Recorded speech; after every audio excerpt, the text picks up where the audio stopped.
It gives me great pleasure in presenting the 2019 Seacology Prize to Peter Kallang of Borneo in Malaysia.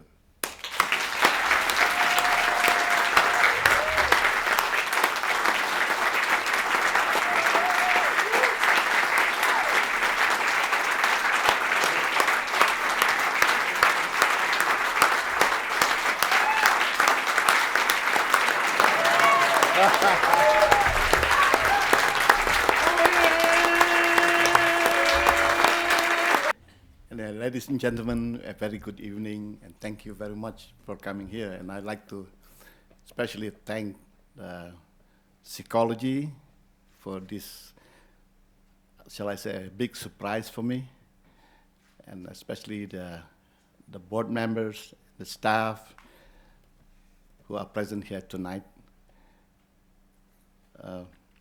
I'm really deeply touched and honored by this very prestigious award, which I never expected. But let me just tell you a bit of background. I was still in bed. I think it was about the first week of June this year. Around 6:30, I was trying to, one of those days I really like to relax a bit, but my wife was already busy preparing breakfast. Somebody called me, and he said, "I'm Dwayne Sebastian from Seacology.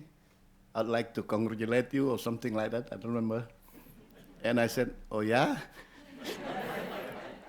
So I went down to the kitchen. I got another scammer again calling me today.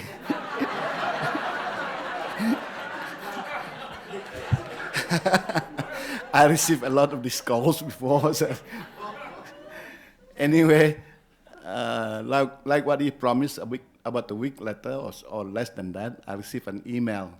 So that was when I really believed what he was saying was really true.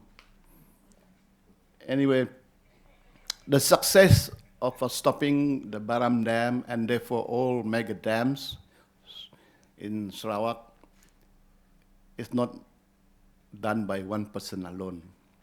And then the success, I think I would like to narrow it down to 4 points, 4 dynamics that happened that brought about this success. The first one was the work of those who love and treasure the indigenous peoples, their culture, and all the uniqueness that they have, which only can be found in Sarawak. We have about 30 different indigenous groups living in Sarawak side by side. And then they are forming just the minority of the people living in Malaysia. Like what you have seen in the video earlier on, if you displace these people because of mega dams, because of plantations and all that, which is happening a lot, they will one day be just diluted into the population. They will lose their language, they will lose their culture.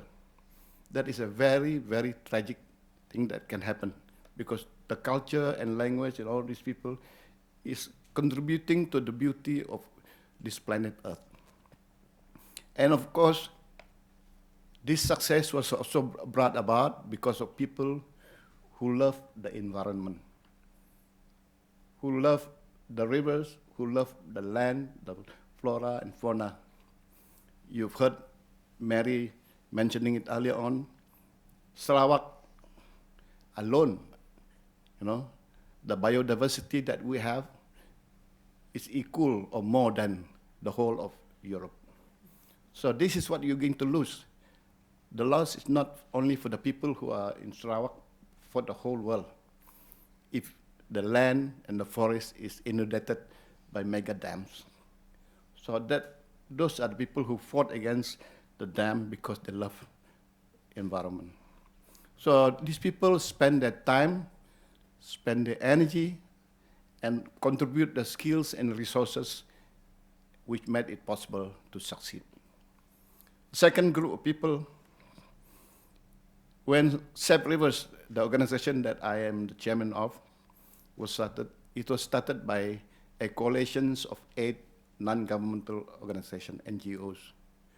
So I was being elected or appointed, whatever you may like to call it, by default, because I had just left my official job, and then I was free to help. So I became the chairman of these 8 NGOs, and there were proper coordinations in how do we fight against the dam. And not only that, with the 8 NGOs, we were able to start working from day one. So 8 local NGOs, but of course we got a lot of support as well, and a lot of resources from international NGOs. And from here, the USA, you have one based here in Berkeley, that is Borneo Project. Let's see, can I have the people from Borneo Project stand up, if you don't mind, please?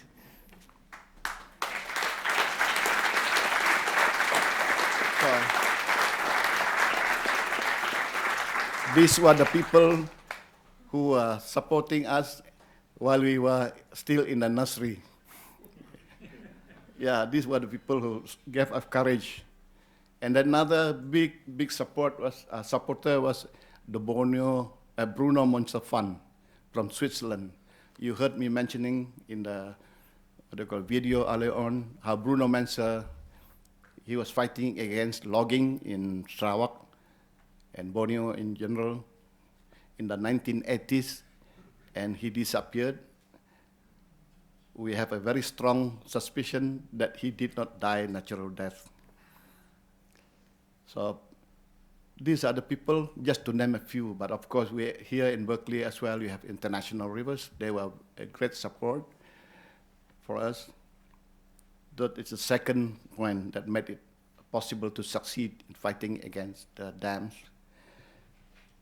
The third was because the perseverance of the people. They did not want to give up.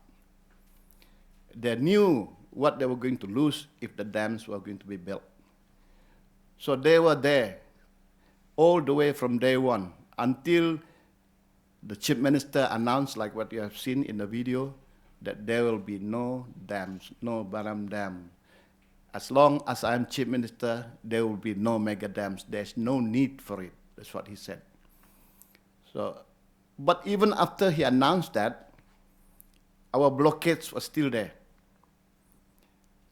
He even said that would you please remove your blockade as a gesture of goodwill, he said. But what is the point of removing the blockade if you don't build the dam? So why does blockade matter? So we maintained the blockade for at least about a year and a half after the announcement.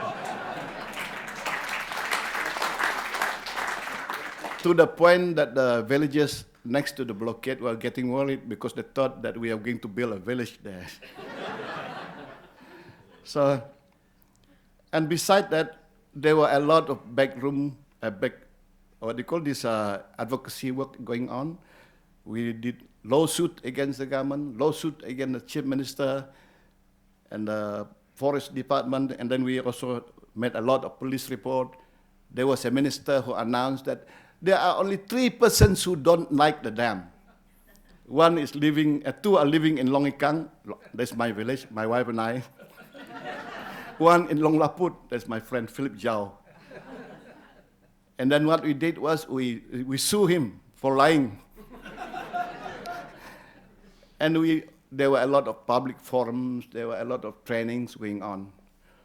So that is the third point. Another point is, probably you don't appreciate it here in the countries of Western democracy. Yeah, I don't know about what happened now. I had an op there.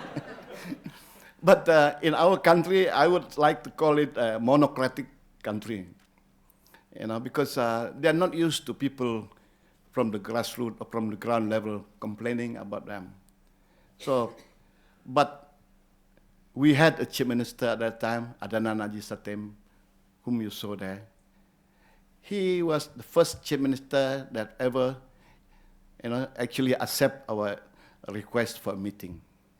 We wrote to him, and then he said, okay, come and see me on Monday. But on Friday, he asked us to come and see me tomorrow, Saturday. because I have to go to Kuala Lumpur on Monday. So of course, everybody knows that there's nobody working on Saturday. So we were invited by him to his home.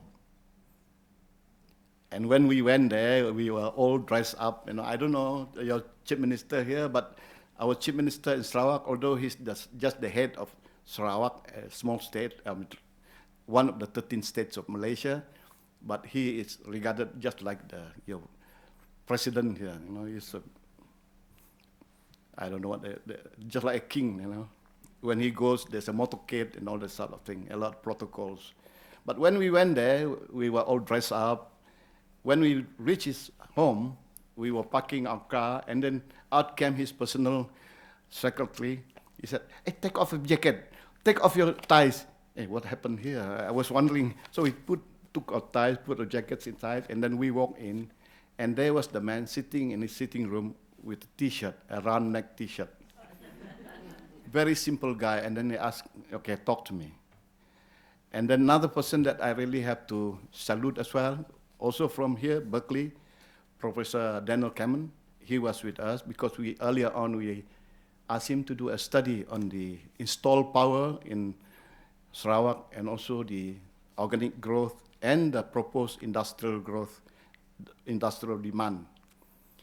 And then he proved that the increase in power that they propose is much, much more in percentage than China required at the peak of its industrialization. So we brought all this data to the chief minister, and we brought this 1,000 signatures to him, and he said, "Okay, I will listen to you just like I have listened to the proponents of the dams. But don't treat me so roughly," he said, because we sued him and all that sort of thing. So that is what happened. So these 4 factors, I think, had a dynamic that made it possible. So I think the role that is played by Seacology, what has been played by Borneo Project, Bruno Mensa Fund, and all, is very critical, especially in countries with the government like similar to ours. So I'm really grateful. This award is not personal, but for all the people who made it happen. Thank you very much.